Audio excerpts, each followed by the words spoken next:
è vero.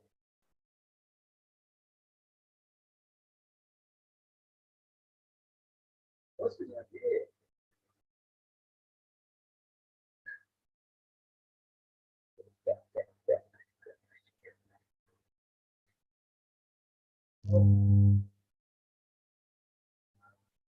poi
Hey everyone, can you all get me, please? Hello, am I audible enough, please? Can someone please tell me if I'm audible enough?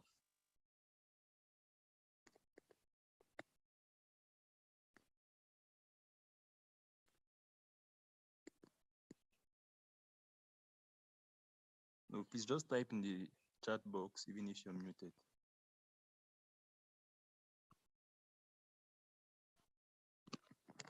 Okay, someone said I'm not very audible. I'm going to try to increase my voice.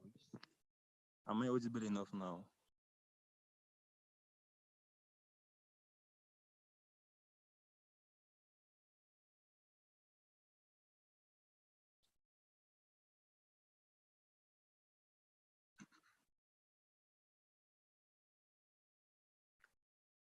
Okay, I will try to make that louder. I think I'm audible now. Am I?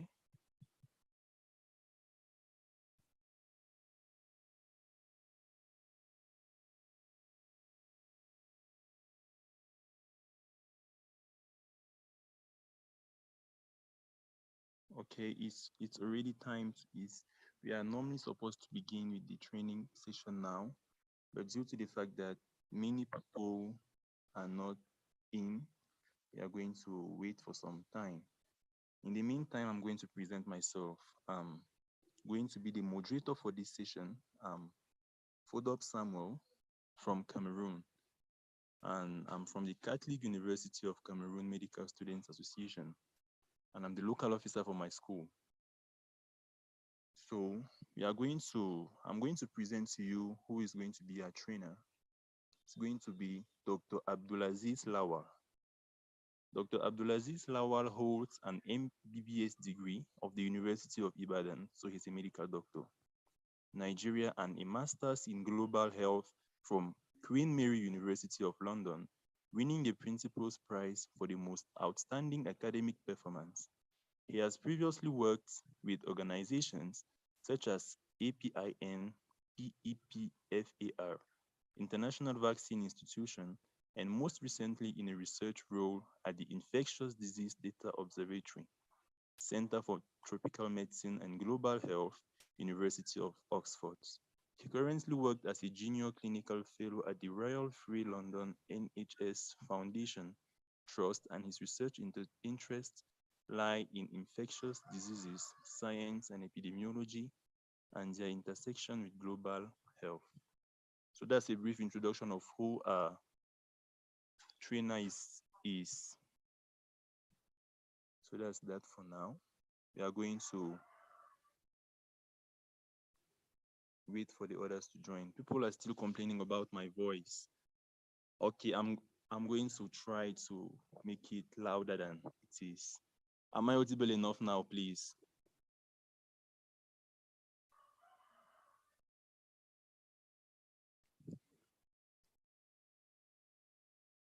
Thank you for your report, Ms. Kafayat. Okay, thank you all for your responses. You are going to let the others join.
Good evening, everyone, once again. Fodop Samuel, a medical student from Cameroon. And as the chairman said, the session should begin now. As I said, I'm Fodop Samuel, a medical student from Cameroon, the Catholic Medical Students Association. And I'm going to be the moderator for this session. And in a short second, I'm going to introduce to you all who is going to be our trainer. Our trainer for this day under the topic literature review is going to be Dr. Abdulaziz Lawal, and he's already in. So I'm going to introduce Dr. Abdulaziz Lawal to you all. Dr. Abdulaziz Lawal holds an MBBS degree of the University of Ibadan, Nigeria, and a Masters of Global Health from Queen Mary University of London, winning the Principal's Prize for the most outstanding academic performance. He has previously worked with organizations such as APIN, PEPFAR, International Vaccine Institute, and most recently in a research role at the Infectious Disease Center Data Observatory, Center for Tropical Medicine and Global Surgery, University of Oxford. He currently works as a junior clinical fellow at the Royal Free London NHS Foundation Trust, and his research interests lie in infectious disease science and epidemiology and the intersection with global health. So now we are going to give the floor to Dr. Abdulaziz Lawal for him to proceed with the session. Dr. Abdulaziz, are you with us? Yes, I am. All right, you're free to proceed to the session, please. Hi, everyone. Good evening. Happy to be here with you. I hope everyone can hear me. Hello? We can hear you. We can hear you, Okay. Doctor. Okay. That's fine. Thank you. Good to be here. Just one moment. Let me get my slides on.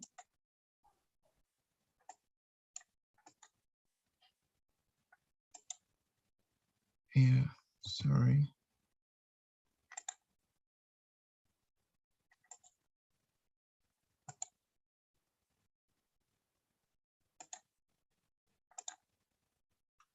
Yeah, is my screen visible?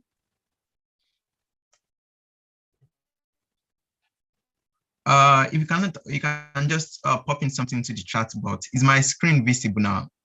Yes, it is, Doctor. Okay. Thank you. So like the moderator rightly introduced me, I'm Abdulaziz Lauer, and I finished from the University of Ibadan back around 5 or 6 years ago. And I shall be taking us through essentials of literature review as related to research and publication, as you all know. Just before I go on, can I just quickly conduct a poll, or not a poll really, but just if you can, by show of hands or by popping into the chat box, if anyone has ever conducted a literature review before, no matter how small, just to know how to tailor my presentation towards the audience so I know not to say too much jargons and what to say exactly, and not to say so many things that everyone, okay, that people know, right? Okay. Okay. Yeah, I can see some people raising their hands and also people popping yes into the chat box. Okay, there's some no's too. Okay. So I think it's all balanced out. I can see no, I can see yes, and so on and so forth. So I will take the middle course, but I think I won't be wrong assuming that we all have like a basic knowledge of what a literature review is supposed to be. Anyway, I'm going to talk about it all. I think the organizers have told me this session is going to last for 2 hours, if that is correct.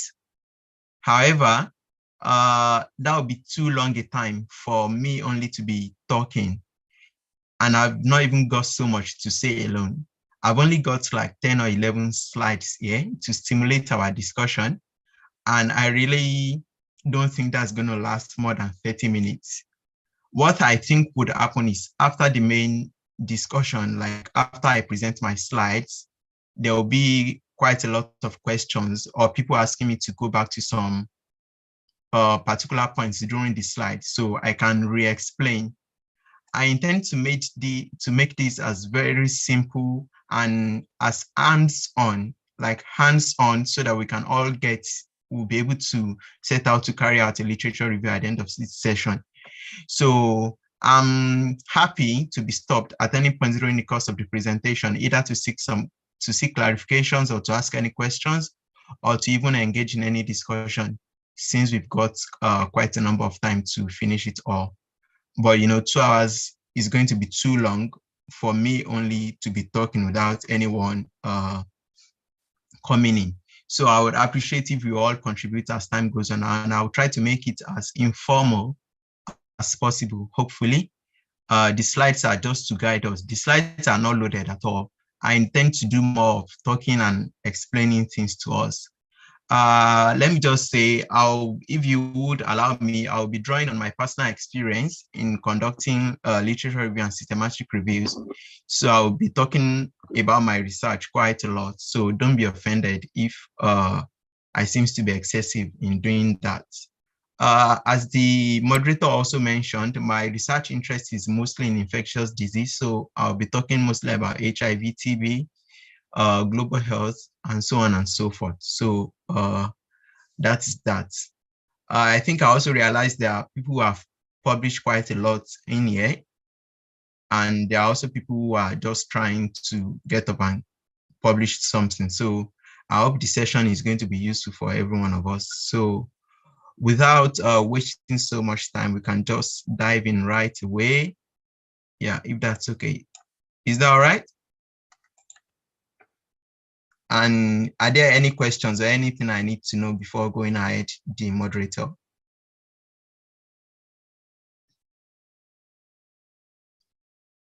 Hi, moderator. Am I free to go on, or you want to proceed? You're free to proceed, Doctor. Okay, thank you. Yeah, so the outline is just as it was sent to me by the organizers. I've only tweaked it maybe to mention 1 or 2 things, but this is as it was sent to me. Some little introduction, the importance, the conducting literature review, types of review, and writing it up. So that's basically just it. I don't think I will spend more than 30 minutes presenting what I have to, but I really hope I'll be able to stimulate discussion and questions after the end of it all. I'm available for as much as you guys want. Yeah. So by way of introduction, like I always say, what is a literature review? Basically, is an attempt to summarize the literature. It's an attempt to do a quick summary of what has been published or what has been previous research that has been done. And I would always say it's like the laziest way to get published. So for most of medical students, like I was too back then, who are itching to get published or just to get published and get their name on PubMed or Medline or to be on ORCID and stuff like that, I think is the easiest thing to do. I mean, a literature review does not require you to get an ethics approval, does not require you to recruit participants, does not require you to administer any interventions, does not require any follow-up. So it's basically just the easiest way to me. And for me, I think that's the reason why it forms the majority of the papers I've published, because it's just so easy. Just think about a topic, do some little search around it, and you go in. Rather than if you want to carry out a cohort study or you want to carry out a case control study or even a randomized control trial, I mean, you have to develop a proposal that's going to take even a long while. You have to seek for ethical approval and so on and so forth. So I think it's like the laziest, the easiest, and if you are looking for a corny, quote unquote, way to get published, I think that's the way. And I will encourage each and every one of us to try our hands on it by the end of this session and going forward. So I bet you it's not as difficult as we might think. And I realize there's been a lot going on for this month. I mean, with this research training, with the knowledge you would have gained from other session, I think you will be able to get go by the end of this month-long training, I believe. So it's an attempt to summarize previous research as well. Like I mentioned, it's to give latest updates about a specific knowledge area. Say, for example, you could do a literature review about treatments of HIV till date. So HIV was discovered in 1986, for example, and this is now 2022. If you want to carry out a literature review, you might want to do something like, okay, let's see how HIV treatment has evolved from 1986 till date. So if you're searching the literature, you'll be going into, okay, what did we start with? Initially, there were even no treatment at all. Later on, NRTIs were developed, that's nucleoside reverse transcriptase inhibitors were developed, and they were the only ones for a long while before the newer ones came onto the scene. And now we have so many other ones like integrase inhibitors, fusion inhibitors, and so on and so forth, up to, and at the moment, you're not even talking about immunotherapy and so on and so forth. So if you want to carry out a review about that, it's just you digging into the literature, searching about articles or papers that have been published that has to do with HIV research, extracting the information you need from all those, and just more like a copy and paste sort of thing, but of course, not copy and paste. You're just like searching into the literature, looking for previous research that aligns with your interest. And okay, I think someone just raised their hand. I'm happy to be stopped if you've got any questions. Did anyone raise their hand? Okay. Is anyone speaking? Okay. I'll go on. You can just speak if you wish to. So, like I said, I was giving an example about HIV. So you start from when there were no treatment at all. I mean, by just doing a literature search in which you're going to talk about, you'll be able to take us through how it has evolved over the period till now. And you might even be able to tell us about what the future outlook is going to be and what the future development looks like. And in so conducting that as well, you might be able to identify gaps in the literature. I mean, you'll be able to see what has been done, what has not been done, what needs to be done, what should be given emphasis on. I mean, if you've read through a whole lot of published articles, you'll be able to say, okay, I think so much emphasis has been laid on this, then it's time we'll research this as well. So because it's an academic process as well, it eliminates bias. I mean, and that's the difference from not just Googling stuffs.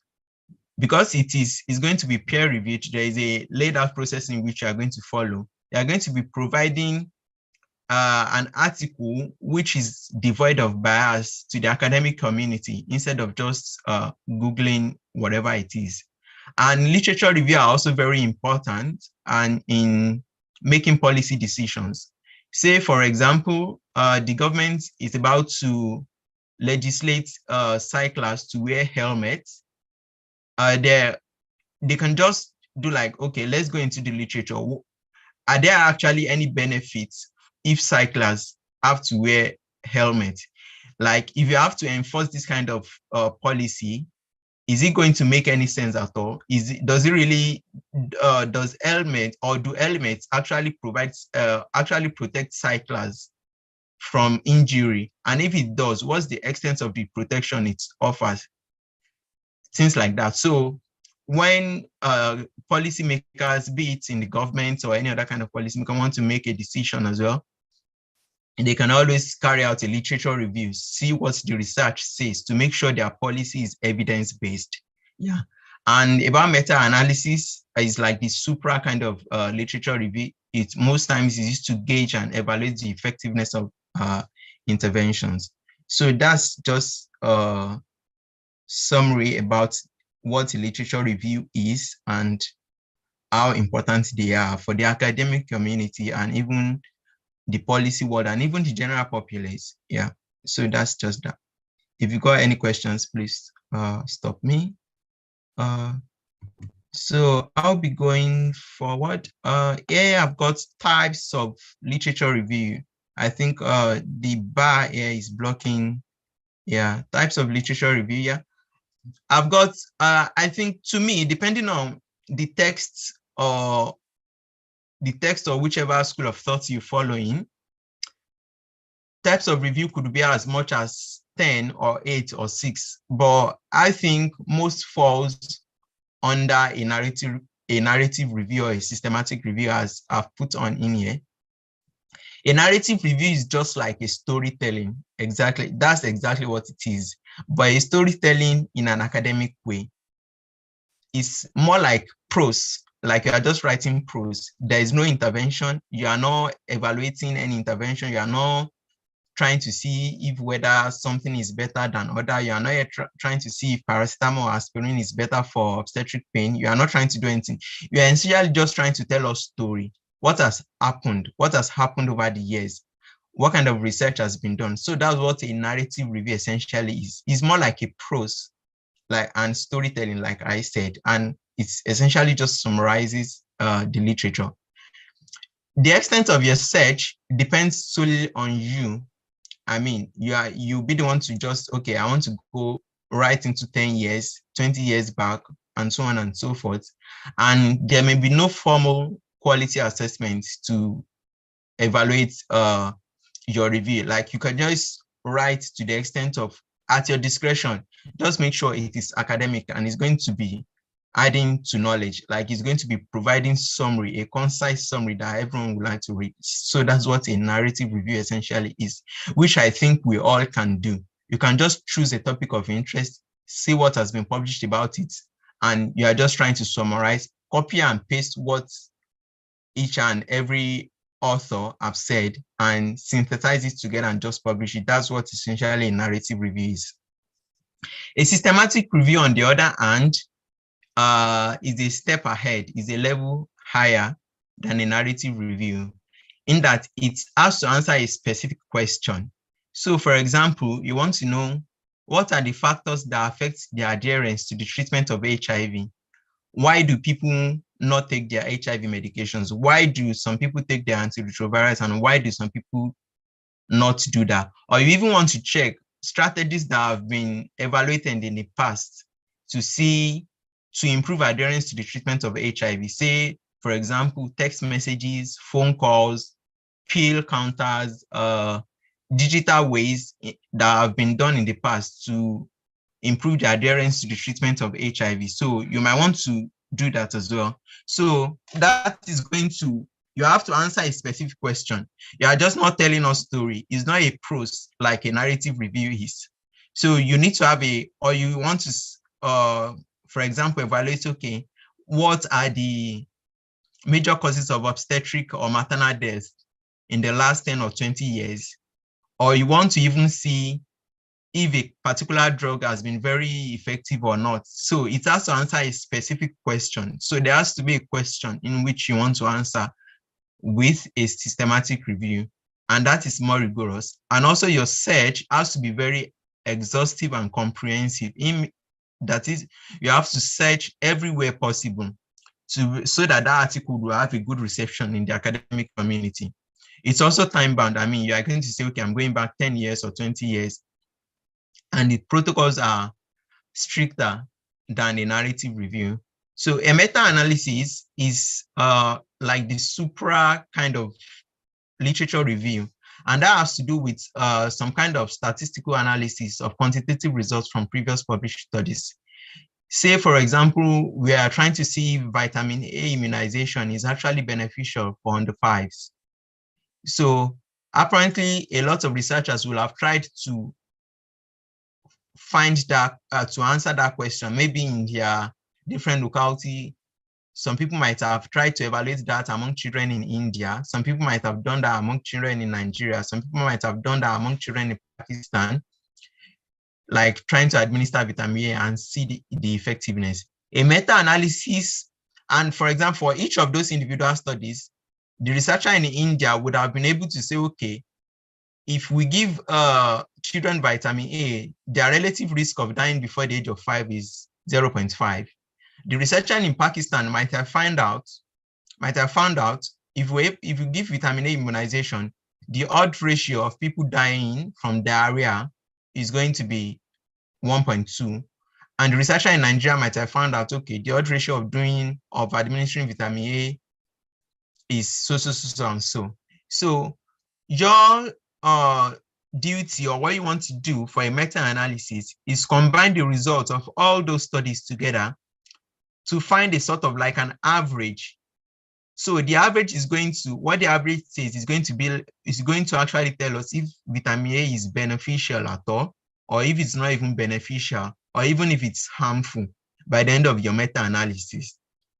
At our level as medical students, I don't think we want to get involved in meta-analysis, as that will usually involve the assistant of a senior faculty member. And if you are looking for something you can just do on your own as medical students or as groups of medical students, and you don't have to involve, so a narrative and systematic review will just be okay for us. So I have not dwelled so much on meta-analysis in this slide. However, if you have people who want to know more about it, that's open to discussion at the end of my presentation, and we can all talk about it. So the other subtypes, a rapid review, for example, I would think falls under narrative review, and that is like rapid, just to answer a quick question or policy issue. For example, policymakers want to decide something, they just want to do like a quick review. It's not going to be very rigorous and exhaustive like a systematic review, or even like the usual narrative review you might want to do. So that's just that. A scoping review, I think, is a subtype of a systematic review, because a scoping review actually is not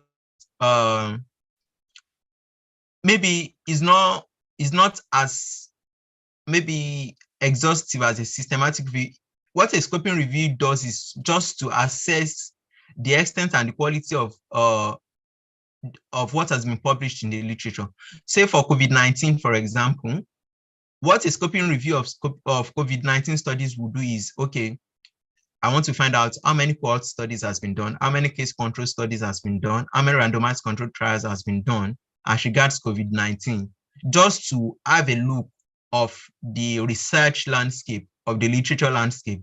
So it's not telling you if an intervention is actually good or bad or not at all. So that's what a scoping review is. It's basically just evaluating what has been published, the number, the quantity, and maybe possibly the quality. So that's what a scoping review is.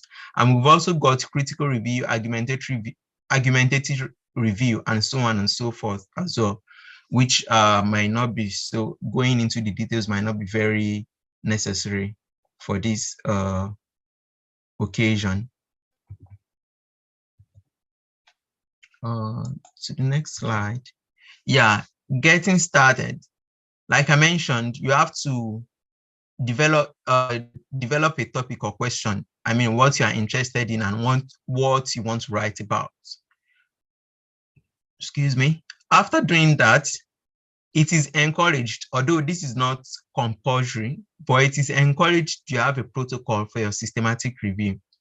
A protocol is like a plan which is going to guide you to, from now on, I'll mostly be talking about systematic review and narrative review interchangeably, because I believe narrative review is just very easy to do and is not very special than any normal article. So you have to develop a protocol, and in that protocol, you have to tell us what's the problem statement. Why exactly do you want to carry out this systematic review?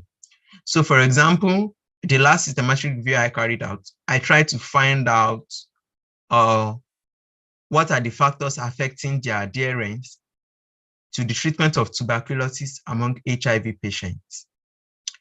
So once again, what are the factors affecting the adherence to the treatment of tuberculosis among HIV patients? And why is that a problem? I realized that so many studies have been carried out to actually find out why people do not adhere to the treatment of HIV. That's why people don't take the antiretrovirals and why treatment failed. And also, there's a number of studies have also been published as regards why people don't take their anti-tuberculosis medications. However, there is a very special relationship, as we all know, between HIV and TB. The HIV community or patients with HIV form a very important subset of people who have tuberculosis, and the mortality rate is higher among them. HIV patients are already taking antiretrovirals. If they have TB, they have to take anti-tuberculosis medications in addition, posing a very significant pill burden to them. So not so many research has been conducted to actually evaluate why the treatment of tuberculosis fails in HIV patients. Researchers have tried to evaluate why the treatment fails in the normal population, but they've not found out in HIV patients, which is very important as well. So that's like a problem statement. And then you have to, in your protocol, you have to tell your aims and objective. Your aims will just be an offshoot of what your problem statement is, like just a single line to find out why this, and that. And the objectives are actually steps you want to take to achieve your aim. There is such a thin line between aims and objectives, and it confuses a lot of people. The objectives are the steps you want to take to achieve your aim. So the factors, do you want to check in geographical locations? Do you want to check as regards time? I mean, that would be your objective. So if you have a single aim, for example, then your objectives, you could have like 2 or 3 objectives telling us how you are going to achieve that aim. Then, of course, you have to tell us about your methodology and your search strategy, the inclusion and exclusion criteria, that is the studies you would like to include and the studies you would like to exclude. Then how you want to analyze your data and the timeline for your systematic review. So that's what's going to be the protocol. And it's also very good to register your review in what is called Prospero. Prospero, you can just Google that at the end of the session. It's like the International Registry for Systematic Review. I mean, the moment you have an intent to carry out a systematic review, it is always good to register it in there. It's not compulsory anyway, but it is encouraged in the academic community, such that your effort is not going to be duplicated. I mean, if someone goes in there, they realize that someone is already carrying out a review as regards this. Or you could always search the database first as well to see if someone is doing what you want to do already, so you don't have to repeat the same thing. So it's always good, the moment you develop your protocol, you register it. However, these are not sacrosanct, and it doesn't mean that you won't be able to get your review published if you don't have a protocol or register it. But it's just always good, and it's good practice. So that's that. So if you've done all that, then the next thing is going to be conducting the literature search itself. Like, you want to choose the studies you are going to include. And yeah, and the first thing is selecting the database you want to search. The database you want to use will be dependent on the topic you want to write about or the question you want to answer. I mean, there are hundreds of databases. So the common ones in the medical sciences are PubMed or Medline. We have Embase, we have CINAHL. CINAHL is more about nursing and psychology studies, and we also have the Cochrane database of systematic reviews. I mean, these 4 will suffice any day, anytime for any systematic review in the medical sciences.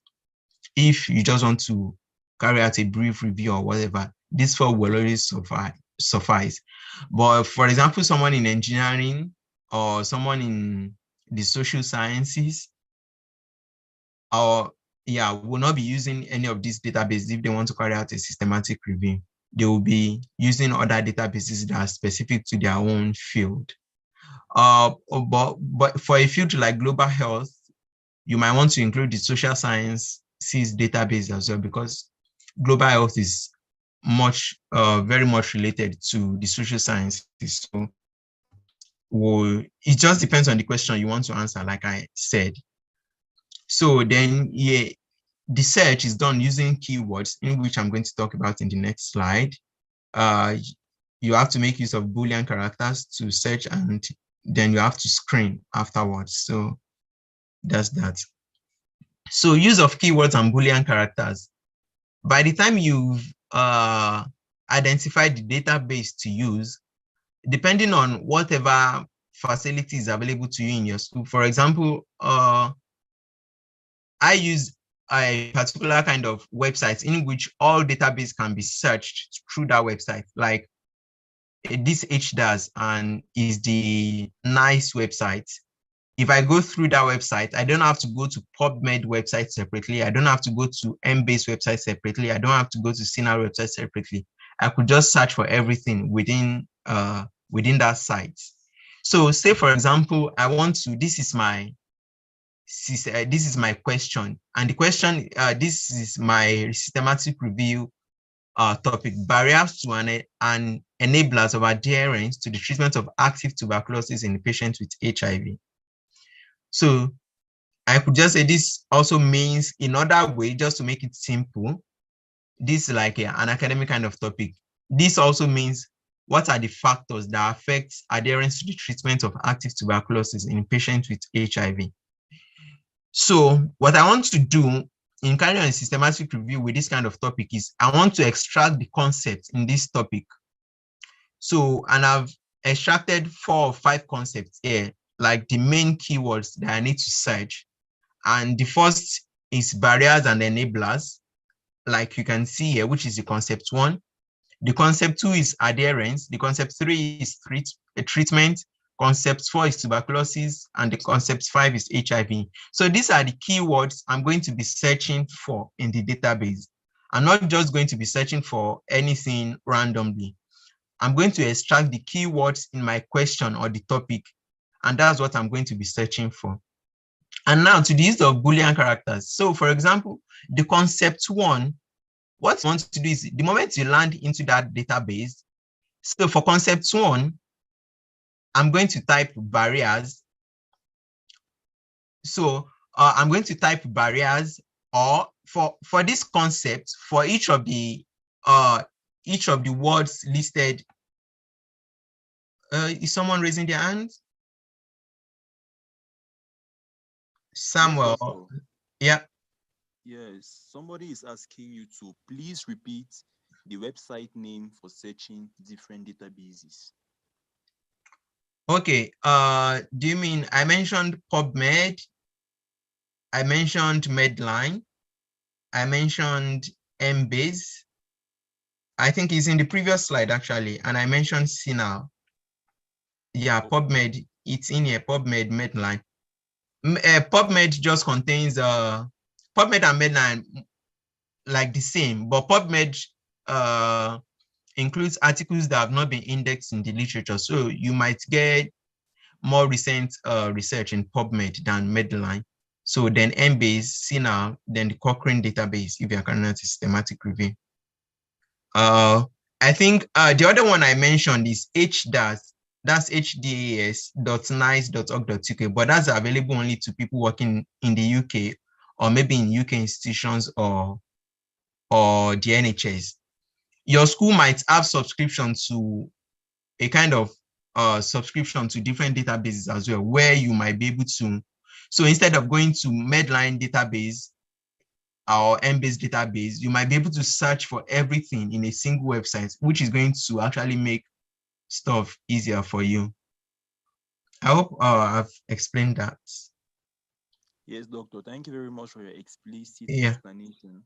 Yeah. Some other person would please like to know examples of websites on education and social science related topics. I'm afraid I really don't know so much about education and social science, but I mean, CINAHL is an example of a social science website. I mentioned earlier that it's mainly for psychological. Yes, I can try to find out, but I'm mostly familiar with the medical sciences. I'm sure there are lots of all other ones. Or otherwise, if you go to Ovid, Ovid is like Ovid is a website as well. One can actually search through the number of a lot of other databases, and they will give you information about the different fields and their associated databases. So that's the I'm afraid I'm not able to answer that question. Just about the medical science that I know so much about. So I hope that's clear. Have I missed anything else? Thank you, doctor, for your response. I think Okay, yeah. So like I said, so you're going to extract the keywords and put it like in a table like this. So these are 5 concepts, for example. So the first concept, if you want to search that, so that's where the use of and, which are the Boolean characters. The Boolean characters are and, which is AND, or, which is OR, then not. You can always mix them and interchange them when you want to carry out your search. If at the end of this session, we can do like a demo or a test run of how to search this. So when I'm searching the literature, I'm going to search for this first concept separately. I'll search for the second concept separately. I'll search for the third and the fourth and the fifth separately. And at the end, to now give me studies, I'm now going to combine everything together. So I'm going to search for barriers or enablers or facilitators. In between concepts, what you'll be using is or, like OR, to make the search, or factors. What this star stands for is, for example, you might want to search, if you want, you are using this star just because some researchers or some authors might spell their tuberculosis or whatever differently. So for example, a topic might be adherence to anti-tuberculous therapy. Tuberculosis is going to be spelled as LOUS. Some other studies may say adherence to the treatment of tuberculosis, which is tuberculosis in full. So that I'm not going to miss out studies which title is anti-tuberculous therapy. So I'm going to stop at tuberculum and I'm going to put a star in front of it so that my search is going to yield studies that write theirs as tuberculosis and studies that write theirs as tuberculosis. I hope that is clear. So that's the use of this star.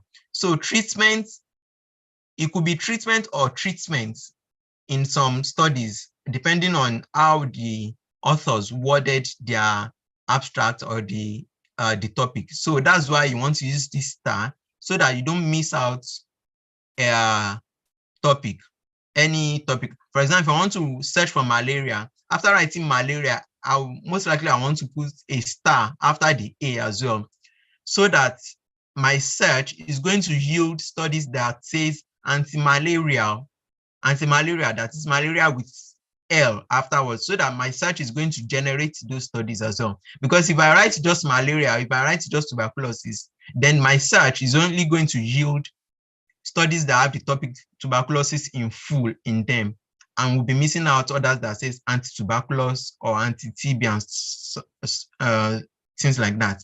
And in generating your concept as well, you have to think wide enough, like the synonyms that could be substituted for each of those topics. So for example, adherence, and a synonym could be compliance or complying.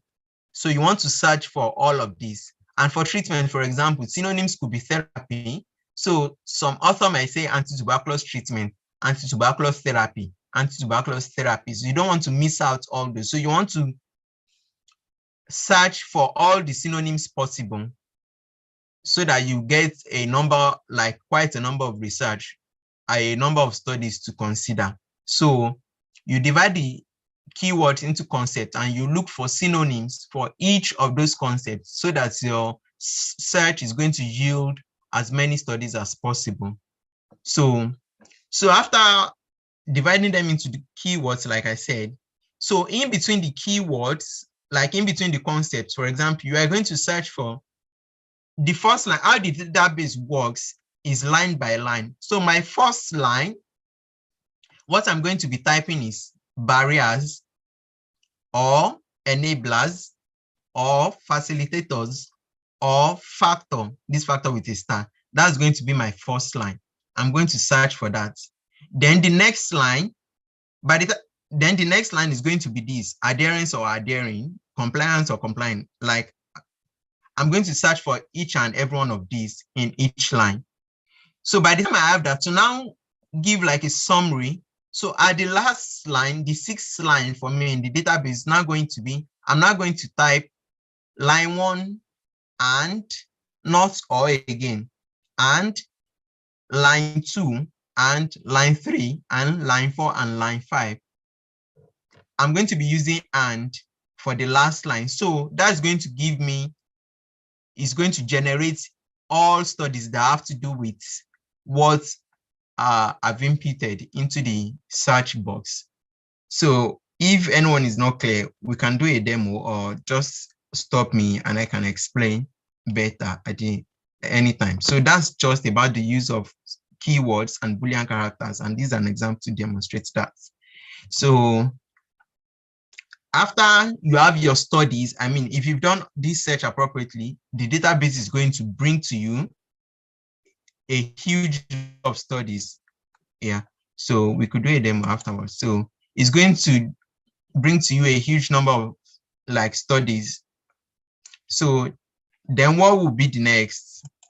So and this is where you now have to screen and you have to assess the quality of the studies you want to consider.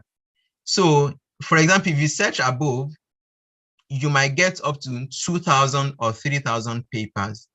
And I mean, don't forget, when you developing your protocol, you should have stated the inclusion and exclusion criteria, like the studies you want to include and the studies you don't want to include.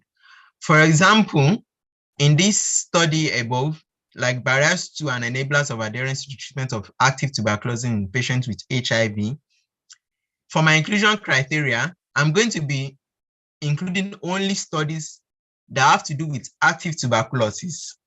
So if any study is talking about latent tuberculosis, I'm going to be excluding them. I'm also including studies that have to do with tuberculosis in adult patients. So if any studies is talking about tuberculosis in pediatric patients, I'm going to be excluding them because I'm going to get, your search has no way of differentiating that. So it's during your screening that you have to apply your inclusion and exclusion criteria here. So your inclusion and exclusion criteria, which you will have stated in your protocol, is going to help you exclude some studies. So you might want to consider only active tuberculosis, you might want to consider only adult population. And adult population, you might also want to set an age limit. Your inclusion criteria will also might be studies published in English only. Your inclusion criteria might also be studies published within the last 5 or 10 years only. So those are the ways you are going to eliminate the studies, because usually your initial search may generate up to 2,000 or 3,000. It's by you applying your inclusion and exclusion criteria that you'll be able to cut the number of studies down to what you can easily manage. So by the time you've applied that, what you'll be doing first is going through all the titles you have. I mean, by simply reading through the title, you will know if this is a study you would like to consider or not. But because the search engine is just, is not human, it's just going to bring everything in for you. So by reading through the title, you might be able to say, okay, I want to include this. If after reading through the title, you've been able to exclude maybe just 1,000 or 2,000 articles, or maybe 2,500, by reading through the title, you will have been able to exclude a lot of articles actually. Yeah, someone has asked, why would you exclude some studies? You want to exclude some studies because to have a very bulky, I mean, and this is systematic review, you really want to answer a specific question. You are not trying to do all in all. For example, you are not trying to find out why people don't adhere to the treatment of tuberculosis. If you want to do that, if you want to find out why people don't adhere to the treatment of tuberculosis, I mean, that would be too big enough to be published in a study. So it's either you are looking for why people don't adhere to the treatment of active tuberculosis, and not even that, you are looking for why adults do not adhere to the treatment of active tuberculosis. So with that topic, you've excluded pediatric patients, You've also excluded latent tuberculosis, for example.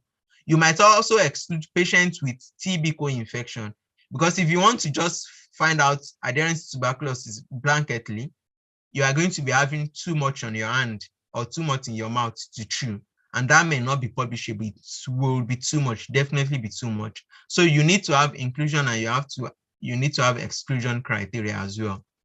So I hope that answers that. So by reading through the title, you'll be able to exclude some study. I mean, a study with my search, I could have a study saying importance of so. If I'm reading through that, I will know, this does not apply to my systematic review. It's not saying anything about what I'm interested in, and I'm going to exclude it. Also, I would say,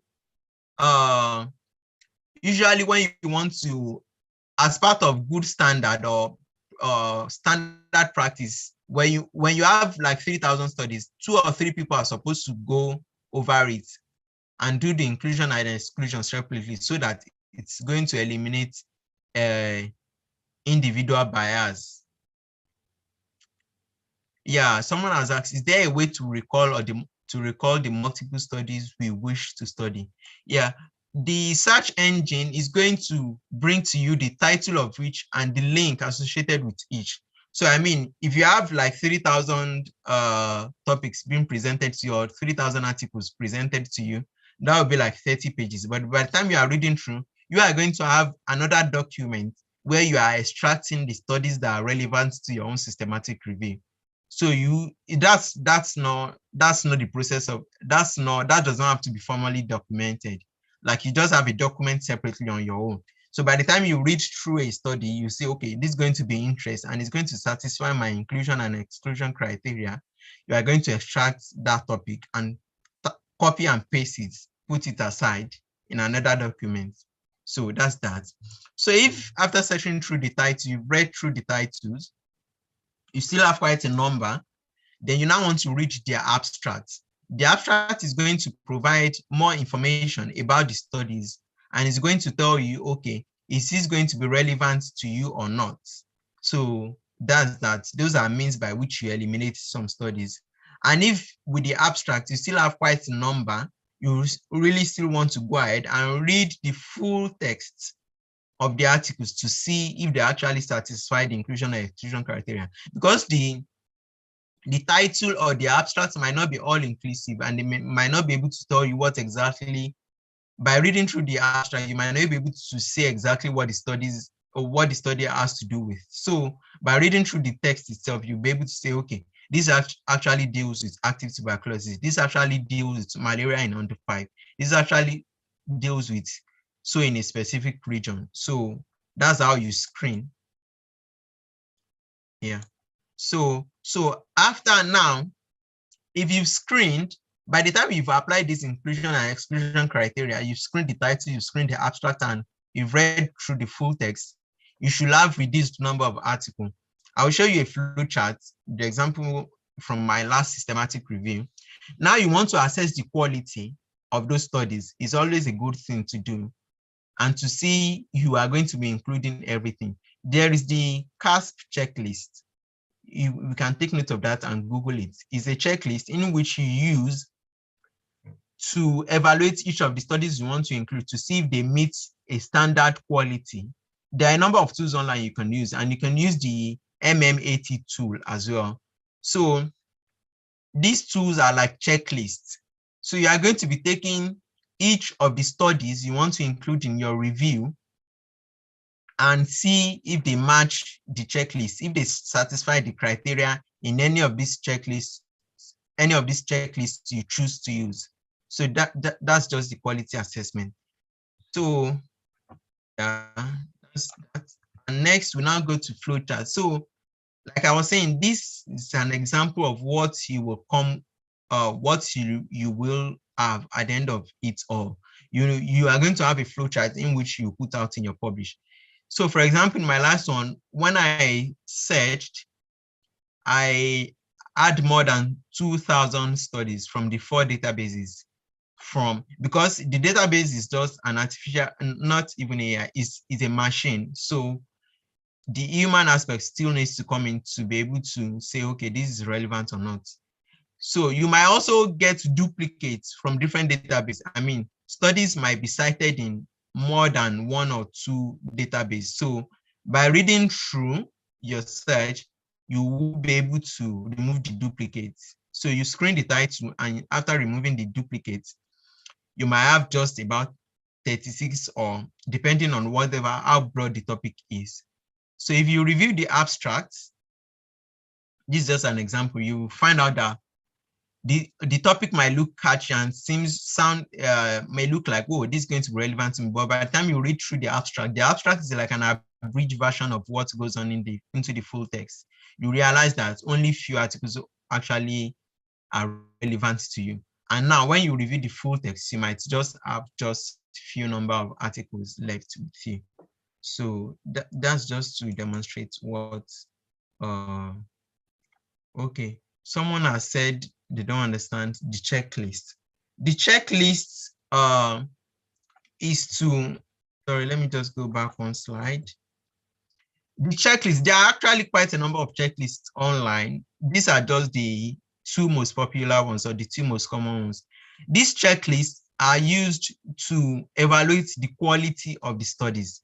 So say after searching and after screening, I have 30 studies that I want to include in my review. Now I want to see if these studies are actually quality enough, if they've been carried out properly to be included in a systematic review. Because a systematic review, as we all know, we have levels of evidence.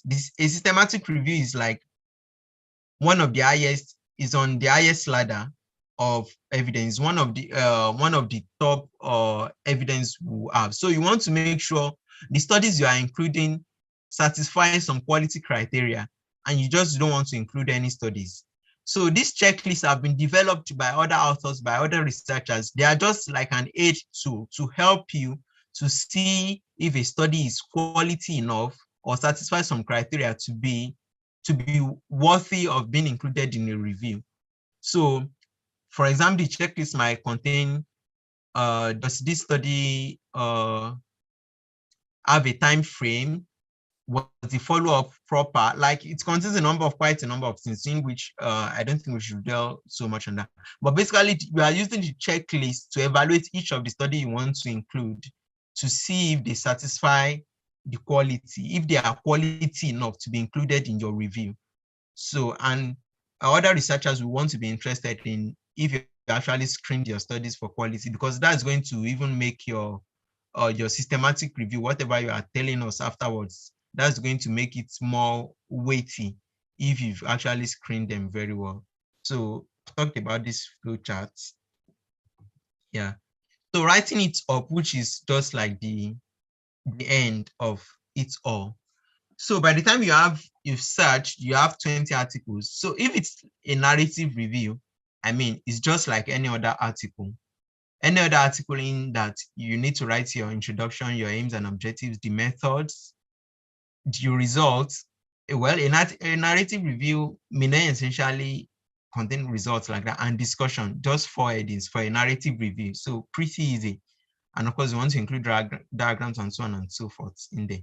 But for a systematic review, like the organizers rightly noted, there's this Prisma criteria, or the Prisma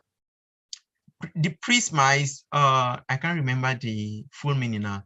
I think the preferred way of reporting systematic reviews and meta-analysis. So it's online too. I think I've posted the link earlier.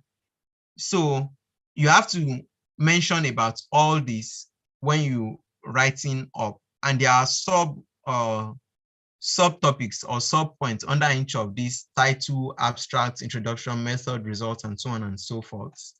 So of course, writing an abstract, I think that's going to be treated by someone else tomorrow. So the introduction usually may not be so different from what you've written in your protocol. I mean, it's just to set the ground for whatever you've done. And in the methods, you are going to be telling us, okay, 4 databases were searched using so and so keywords, and the methods in which I used to eliminate these were so, and so. And is under the methods, you're also going to give us your flow chart, like how you eliminated the articles, and also the quality criteria you applied. This is going to be under the methods. Then after that, you are going to tell us about your results.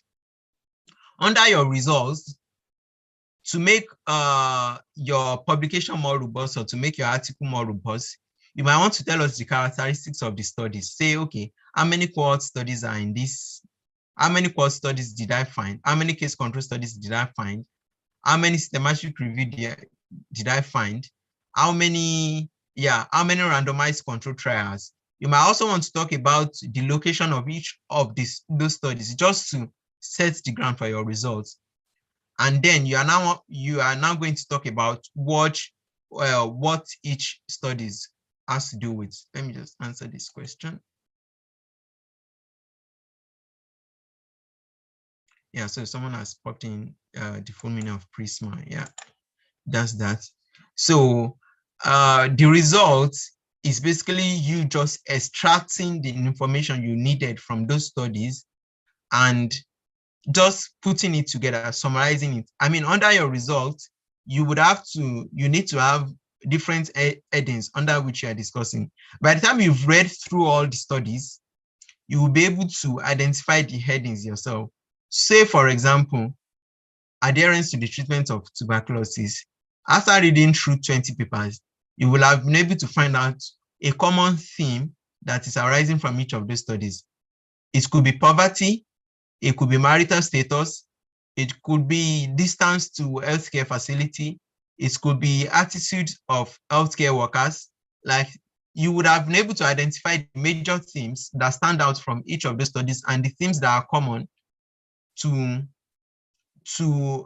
your question. So you are going to write them out saying, okay, so 3 studies reported poverty as the cause of non-adherence, with each saying this, and that. So that's basically just the results. And the discussion, like the Prisma checklist, I can post the link to the Prisma checklist in the checkbox, in the chat box when we're done. Is just going to you evaluating what you found against other evidences out there. And having done all this, you would have been able to identify a research gap in which you encourage others to work about at the end of it all. So that's what the discussion will just talk about. And the others, as part of this Prisma criteria, is you saying if you are affiliated to any institution, if any funder has played any role in your review, and so on and so forth. So the use of phrase banks, you can always, I'm sure most of us will be aware of that, but for people who are not aware, there is this phrase bank developed by the University of Manchester. You can always Google that can give you how to word your research, how to word your article, how to write your sentences when you're writing up our articles. So that can be very helpful. Manchester is developed by University of Manchester. Yeah. Okay, 1 minute. Someone has asked me to, I think this is actually, yeah, the last I've got. So then we're going to discuss. So someone has mentioned if I can point to notes for a narrative review. So like I mentioned, for a narrative review, I mean, you are not carrying out a systematic search. If you are doing a narrative review, your search does not have to be as rigorous as this. I mean, of course, it would be good if you can have concepts like this. It's going to make your search very easy, but it does not have to be very rigorous as this. And by that, you don't have to be very strict about any inclusion or exclusion criteria. I mean, that does not even apply when it comes to a narrative review. Like I mentioned, you are just telling story according to your own discretion and what you find interesting in the literature. By the time you are reading through previously published studies, you will be able to find out themes that are important. And that is, you'll be able to find out themes that are actually important. And it is you extracting those themes and dwelling more on them rather than just systematic review where you have to be highly systematic and follow a laid down protocol for you. So for a narrative review, for example, your introduction will be just for like any, it's going to like set the ground. You are going to introduce the topic and you are going to tell us why you want to carry out this narrative review, mostly to give an updated knowledge about maybe treatment of tuberculosis, to give an updated knowledge about how maybe uh, internal fixation procedures are carried out in developing countries, and so on and so forth. So that is just that you're not trying to answer a question specifically or say, so to say. So by the time you write your introduction, your method is just going to be, okay, you search through these databases and you find out so many articles talking about, you don't even have to, you don't need to have a flow chart. And you just say, okay, you find out, you search these databases and you identify the number of articles that are related to the topics. And these are your results or discussion, what they have to do with. So it's not going to involve quality assessment. It's not going to involve inclusion or exclusion criteria, because you're basically just searching anywhere possible to summarize what has been done in the literature. So that is it for narrative review. So, and of course, the Prisma criteria is very important. It will, time will not allow me to actually dwell so much on that. It's like a 27-item checklist that you have to follow to be able to write, to yield or to give an article that will be receptive to the academic community. But these are the big headings: the title, the abstract, the introduction, the method, results, and discussion. The PDF, I can share the PDF, but I know we cannot always get it as well. It's available everywhere, and you can always, it makes life easy for you if you follow it as it's written there. So I don't want to bore us with the details of each in here. So I think that's all I've got for us, and I'm happy to answer any questions from now on.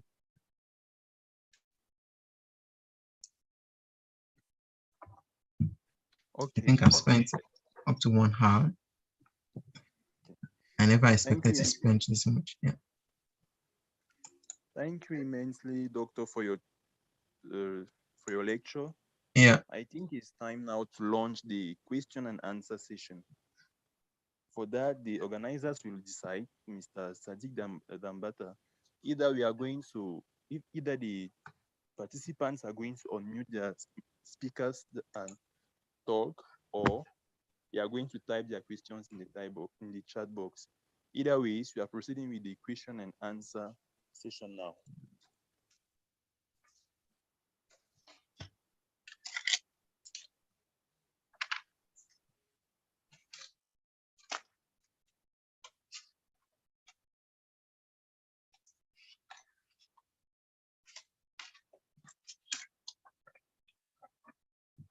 While I'm waiting for the questions, let me just see if I'll be able to launch a demo, for example.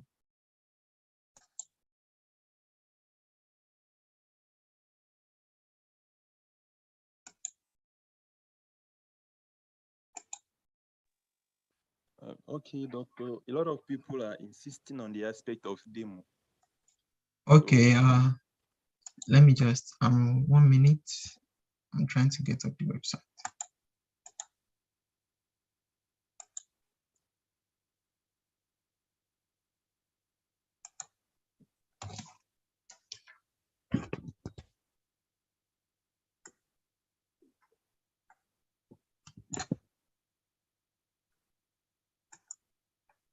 One minute. I'll be with you shortly. Okay, while waiting for him to set the demo, you can type your questions in the chat box, please.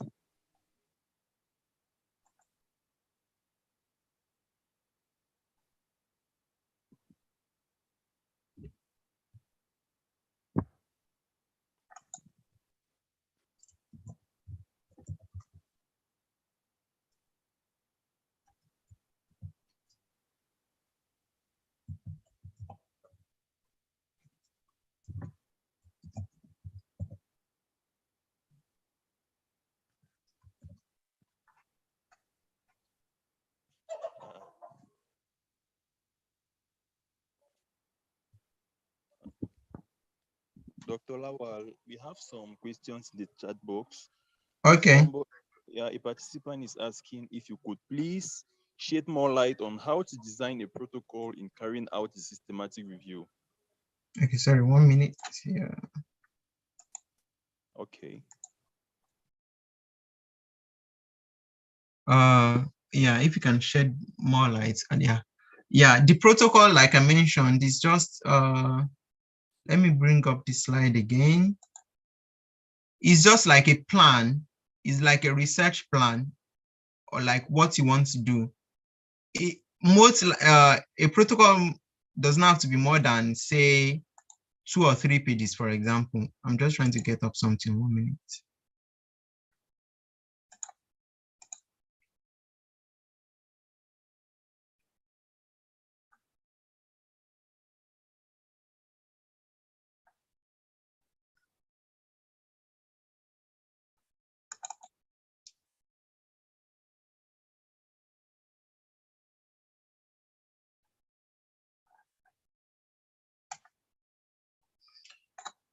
Yes.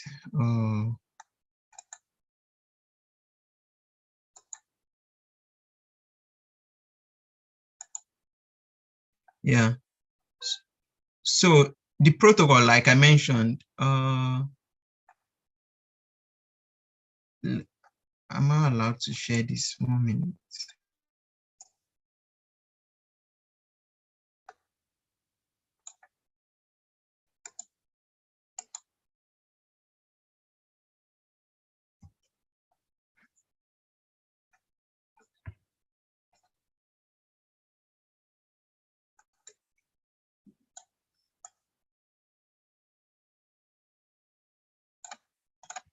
Yeah, I'm just trying to search one. Say, for example, this like a protocol. And the protocol, you're just saying, like I mentioned, you're going to mention your problem statement. What is necessary here is you're setting the scene, which the initial paragraph saying, okay, this is what tuberculosis is, this is what HIV is. Numerous studies have been done to find out factors that that enhance or pose a challenge to adherence to the treatment of tuberculosis in patients with HIV. And this research is an attempt to review from the literature the most recent findings.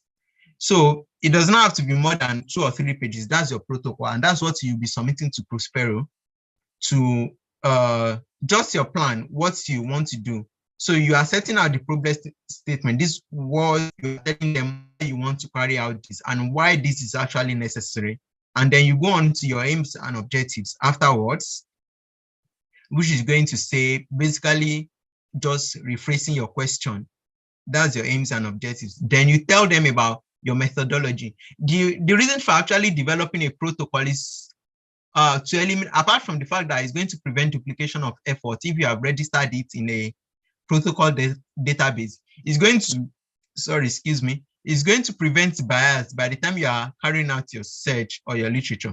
Because by the time you registered this protocol, you have to follow everything as stated here. You are not allowed to change. Well, you are allowed to change, but of course you will have to state why you changed or why you deviated from this protocol if you are eventually writing out your article after the whole of your review. So this is you telling the scientific community, this is what I intend to do, this is how I intend to go about this, and you have to follow this strictly so that there will be no bias, there will be no sort of wrongdoings by the time of it all. So you tell them the database you are going to search, the keywords you're going to use, the inclusion criteria and the exclusion criteria, and how you want to analyze your data and you access the quality of whatever you're finding. So it's just very short. Here you are not talking about results, you are not talking about the discussion, because it's until you carry out the actual review that you'll be able to tell us the result and the discussion. This is you just telling everyone, this is what I want to do. So I hope that is I've done that. Yeah. So another question says, how yeah, citations and reference. I mean, this is okay. I think there should actually be a session for this, because you cannot publish anything without citing and referencing. I mean, in the scientific community, if you write just a single statement that seems to be a fact, you have to reference it. Even the protocol I shared earlier, it was just like 2 or 3 pages, but still, I have to reference each of the facts I mentioned in there. The only thing you don't have to cite or reference is what is from you alone, that what you thought of alone. So you always have to cite and reference in literature review. I mean, that's the essence of it. You are just not going to be putting out a summary saying this has been done in the literature without you telling us who has done it. I mean, by the time you are writing, eventually you would say so did this.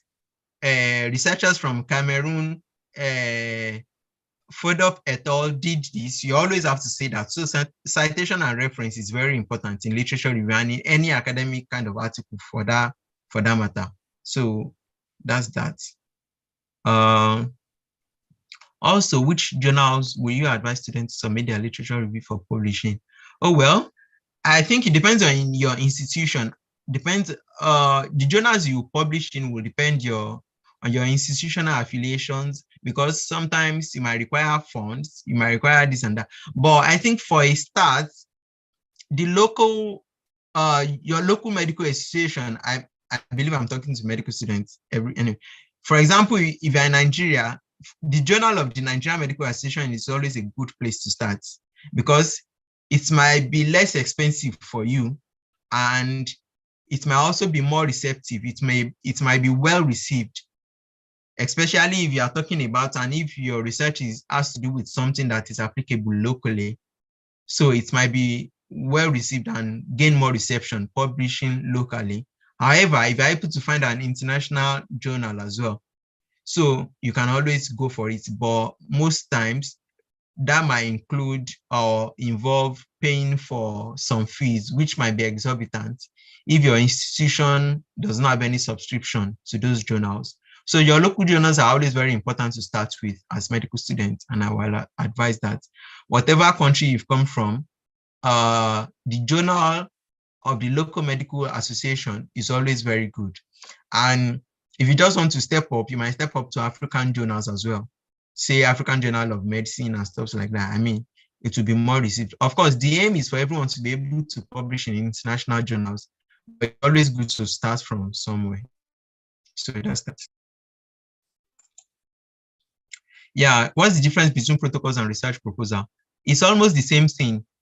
It's just that this research proposal does not, like, there is no hard and fast rule to what you have to include. But if you are developing a protocol for a systematic review, for example, and you want to already start a systematic review in Prospero, there are some checklists, what you have to write into the protocol to make sure it satisfies their criteria. So there is not so much difference between protocol and research proposal in my own view. Is published systematic review equivalent to carrying out a research study and getting it published? Yes, yes, and yes. I mean, we should all have done levels of evidence. We have levels of evidence. I can't remember exactly. This is not a classroom. I shouldn't be asking questions. But we have levels of evidence, like level 1 to 5. Systematic review is at the highest level. So a systematic review is very, very much like equivalent to any published research, no matter what. So it's very important. It's not less of a study, even though it seems it's very easy to perform. It's no less of a study if you are publishing that, and no one will say, oh no, this is just a systematic review. In fact, it's very important because it's systematic review that attempts to synthesize all what has been published and gives you a summary, or even if it's a meta-analysis now, that's even more like a super or supra kind of research. So that's that. So it's equivalent to carry out a research study and getting it published. Very, very much equivalent. Yes and yes. Can you send that for our review that you shared? I'm not sure what this person meant. Ibrahim, you can, I'm not sure I understand you. Yeah. The next question says, how does one decide on a topic or question to write a review about? and the same person asks, do I decide on the topic before reading articles, or is developed while reading lots of articles? I mean, what you want to write about is just, it's based on you, it's based at your discretion, it's based on your interest, and it might also be influenced by what you want to be in the future. Say, for example, you want to be a surgeon, you might want to write a review about surgical practices in low and middle income countries. You might want to write a review uh, about management of femoral fractures in low and middle income settings. You might want to write about, yeah, just anything.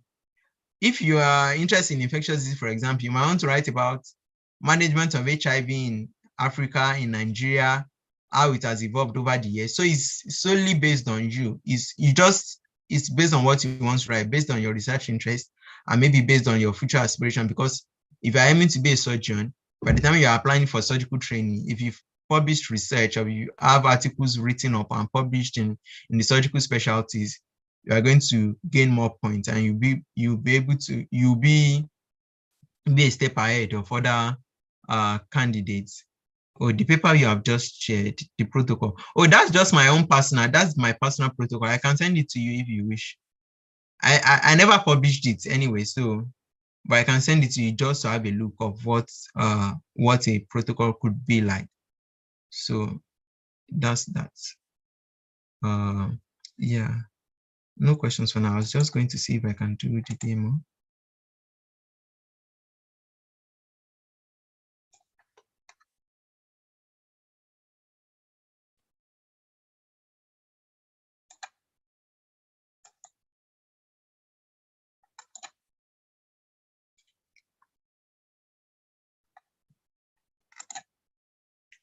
Okay.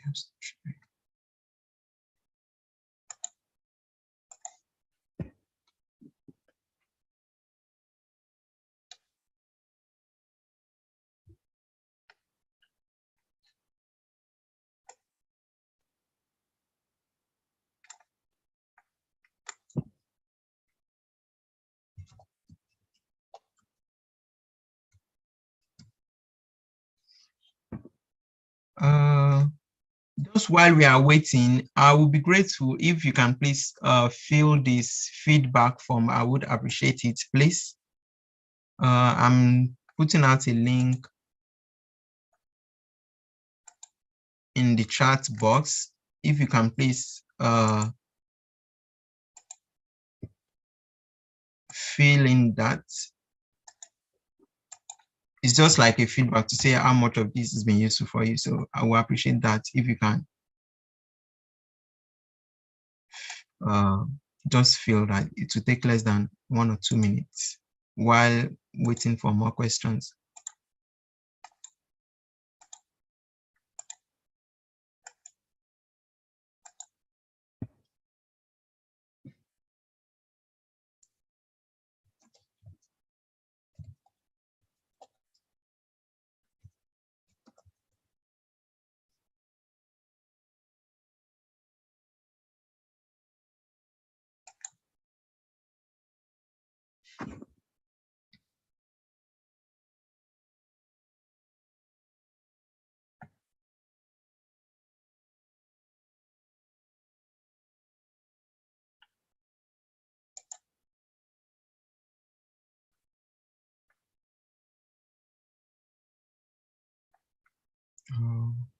Seems I may not be able to do this. Sorry.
Yeah, let me see if I can just do this. I'm trying to.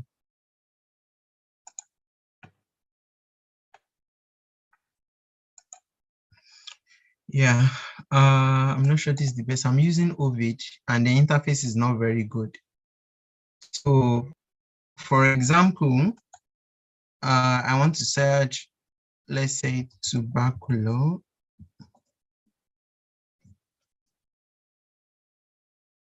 I'm putting a star, or tuberculosis,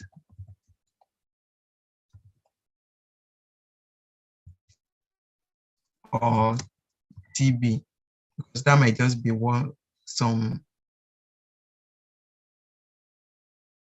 yeah. So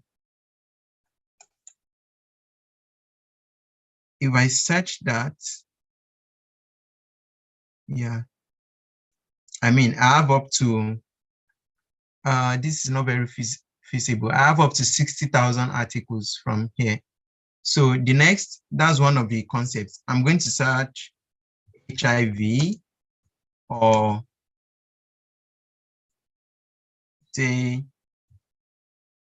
yeah, I have to put this double apostrophe to immunodeficiency virus, so that the search is going to consider everything as one.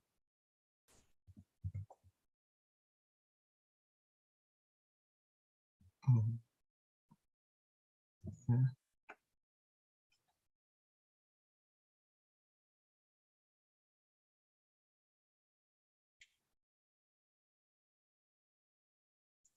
Yeah, yeah, there's another one.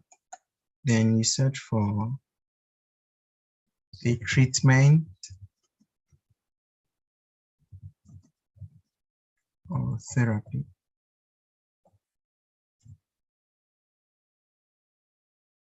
And let's do, that's just for example.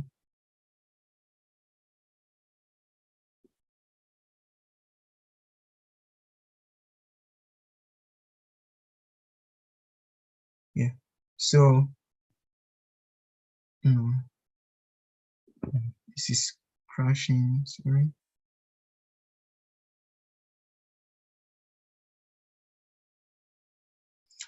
I'm not sure if you can see, but if you can, yeah, so this has generated a lot. So what I will now do, like I will have the first line, I will now do 1 and 2 and 3.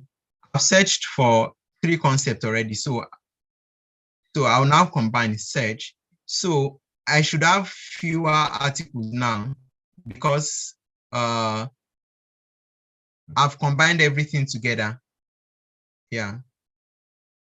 Yeah. So I'm not sure this, I can magnify this, I'm sorry. Initially, each of those concepts generated up to 200,000 articles. So I've combined everything together now. I'm having up to 92, if you can see this. Like I searched 1 and 2 and 3. So by searching 1 and 2 and 3, what the search, the database is going to be bringing is topics and abstract that included all the previous concepts. So, and apparently it's going to limit the number of articles. So this is about 92,465 articles. So I'm not going to filter this. For example, the filter is by this side. I'm going to filter here, say just, you have to bring out articles only in the past 5 years. If I click only in the past 5 years, it's going to reduce that. Let's see what's going to, yeah. Only in the past 5 years. Now I have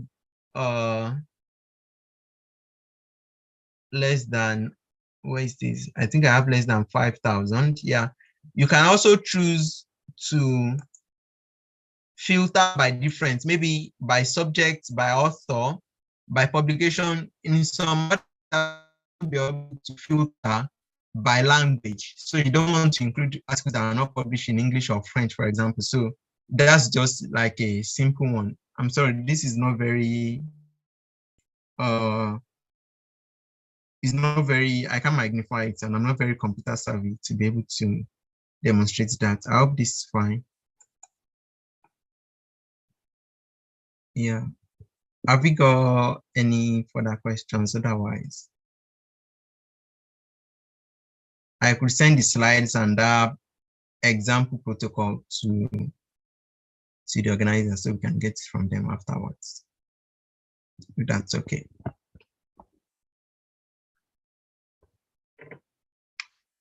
So let's just try. Even a narrative review show, we could be able to, but by teaming up, I mean, team effort is always good and to be a good opportunity and somewhere to start from.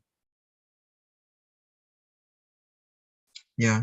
If you can please fill the form again, if possible, thanks. Just for my own personal use. Thank you.